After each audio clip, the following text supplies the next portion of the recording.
dear students. Welcome back to the online chemistry classes. In the previous lecture, we had started with the chapter Haloalkanes and Haloarenes. We studied the nomenclature and then we started with the methods of preparation. In the previous lecture, we had prepared haloalkenes from alkanes, that is by substitution of alkanes. Then we started off the method of preparation with alcohols. Yesterday, we prepared haloalkenes by the chlorination of alcohols. And today, we will continue with the preparation of haloalkenes. Yesterday, we had done primary alcohols, secondary alcohols and tertiary alcohols with HCl. We saw that primary and secondary alcohol require a catalyst anhydrous ZnCl2 to catalyze the reaction. But the tertiary alcohols do not require any kind of catalyst for the reaction. Today, we will prepare bromoalkanes. The reactants would be the same, that is, we will be taking the substrate as alcohol itself. So when we talk about bromes, we have alcohol ROH. We will add NaBr along with H2SO4. This is the generalized form of the reaction. The products which we will get is RBr, this is our haloalkane, plus we will get NaHSO4 along with water molecule. This is a generalized equation. You can use any alkyl group here. So let's just have a simple example. We write C2H5OH. This is ethyl alcohol plus NaBr plus H2SO4. We will get C2H5Br, that is ethyl bromide, plus sodium bisulfate NaHSO4 plus H2O, that is the water molecule. Now, apart from this, we can also use one more simple method for preparing bromoalkanes, and in that method, we will use red phosphorus, the halogen which we wish to add. Okay, so it can be written as generalized form Br2, or we can write X2. Here, X2 can be Br, here X can be Br or I. So after this reaction we get RX. To specify, we have alcohol, that is ROH. We use red phosphorus and we use Br2. So we will get RBr. For the same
This is a sample reaction.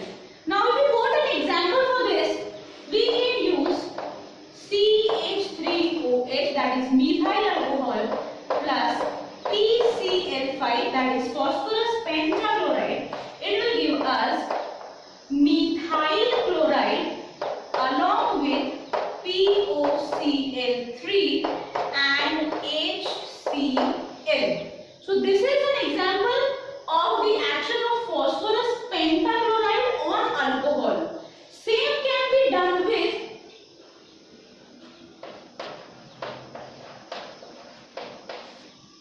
PCl3. When we react PCl3, the products which we'll get are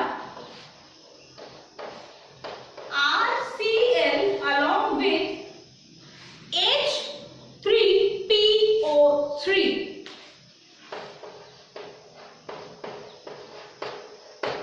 So when alcohol is reacted with phosphorus trichloride, we will have the haloalkane along with H3PO3.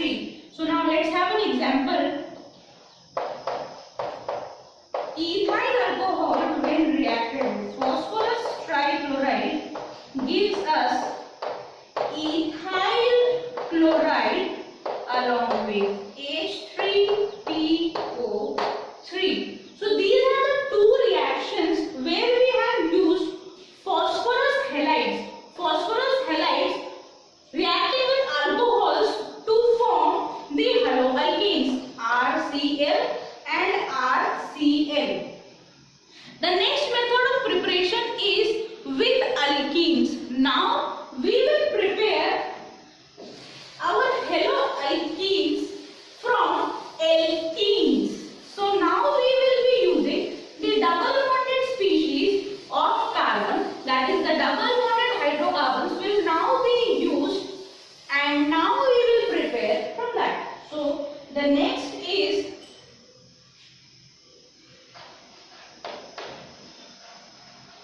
from alkenes. Alkenes are the double bonded species which we have of the carbon and hydrogen. Last year, that is in class 11, you all must have studied two rules. One is Markovnikov rule and the second is anti-Markovnikov rule, or the peroxide effect, or the Kharash effect. These two rules are used for the preparation of haloalkenes from the alkenes, that is the double bonded species. We have seen one thing,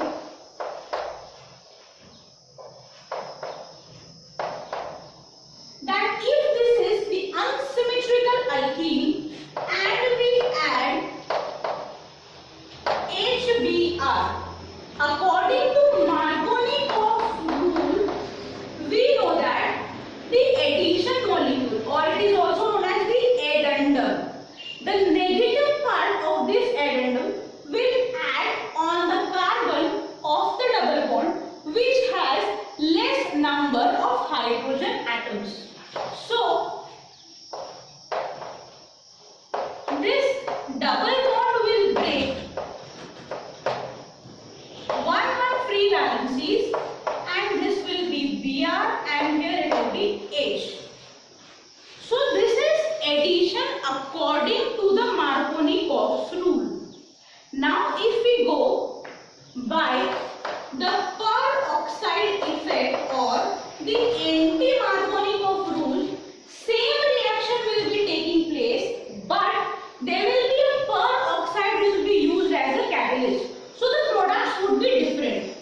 Now if I write the same equation,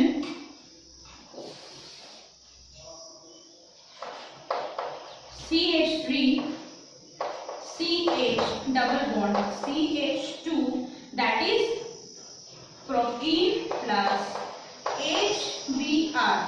Now as the anti-Markovnikov rule or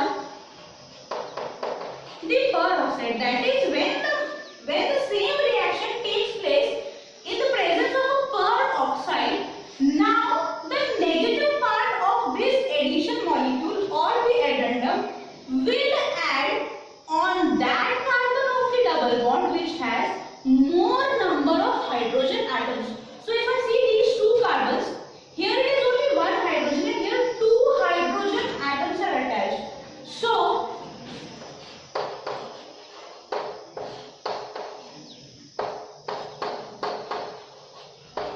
here H and Br. So again we are there with a bromoalkene. This is the anti-Markovnikov rule, according to which the same addition has taken place, but the rule has been reversed. That is, the negative part has added to that carbon of the double bond which has more number of hydrogen atoms. And in the first one, that is in the Markovnikov rule, the negative part is getting attached to that carbon which has less number of carbon atoms. The next would be the reaction with the silver salts of carboxylic acids. The next one is the preparation of haloalkenes from the silver salts of carboxylic acids, and it is given the name after a scientist, so it is a name reaction, and it is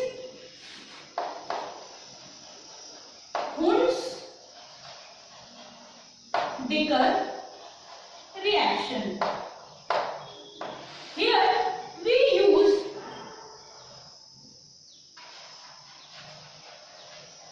silver salt of carboxylic acid. We use Br2, the reagents are CCl4, and we use a reflux in this. We will get the bromoalkanes in this reaction. That is, we will get RBr in this reaction. We will have RBr. That is, there will be a formation of bromoalkane in this reaction. Right. Along with this RBr, we will have CO2 also, and apart from that, we will have AgBr. So now, the silver salt of carboxylic acid, that is C2H5 COOAg, or we can go for CH3COOAg. This one you have already studied in your class 10, that is acetic acid. So acetic acid is CH3COOH. Now if I talk about the salt of silver, this H would be replaced by another cationic species, that is Ag. So this is the silver salt of carboxylic acid, or is the silver salt of acetic acid. We reacted with Br2, same, the catalyst would be the same, and the product would be CH3Br, CH3, this Br would attach over this. So this is the breakdown of this molecule, that is CH3COOAg will break. How? This would be the first part, CH3. This would be the second part, CO2, and one part is this, that is silver. We have two bromines here, that is we have Br and Br. Same, the bond will break. This Br will get attached over here, and one Br would get attached over here, and this CO2. So you can see in the product we have CH3Br plus we have CO2 plus we have AgBr.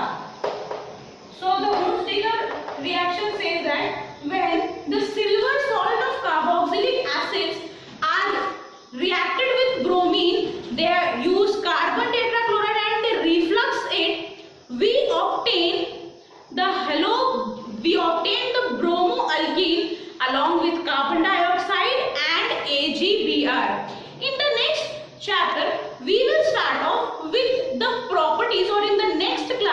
we will start with the physical and chemical properties of these haloalkenes. First we will finish off these haloalkenes, then we will switch off to haloarenes. So that's all for